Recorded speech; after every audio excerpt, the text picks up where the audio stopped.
Farzand bu Allohning eng buyuk ne'matlaridan biridir. Uning tarbiyasi esa har bir ota-onaning eng muqaddas burchidir. Farzand qanday inson bo'lib voyaga yetishi, avvalo oiladagi muhit, ota-onaning muomalasi va berayotgan tarbiyasiga bog'liq. Har bir bola alohida olam, uning ichki dunyosini anglash, his-tuyg'ulariga quloq tutish, muhabbat bilan yo'l ko'rsatish bu haqiqiy tarbiya san'atidir. Jazo bilan emas, balki mehr bilan o'rgatish, nasihat bilan emas, balki ibrat bilan ko'rsatish farzand qalbiga yo'l ochadi. Bugun farzandlarimiz bizni kuzatmoqda.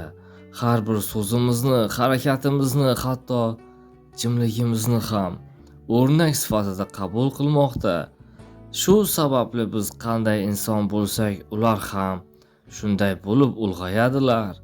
Farzand tarbiyasida eng muhim narsa vaqt ajratish, u bilan suhbatlashish, uni tinglash, quvonchini baham ko'rish, dardini eshitish.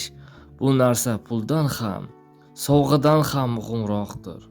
Chunki mehr bilan tarbiyalangan bola kelajakda jamiyatning eng foydali a'zosi bo'ladi. Unutmang, tarbiya maktabda emas, oilada boshlanadi va eng yaxshi tarbiya bu ota-onaning o'z hayoti orqali bergan ibratidir.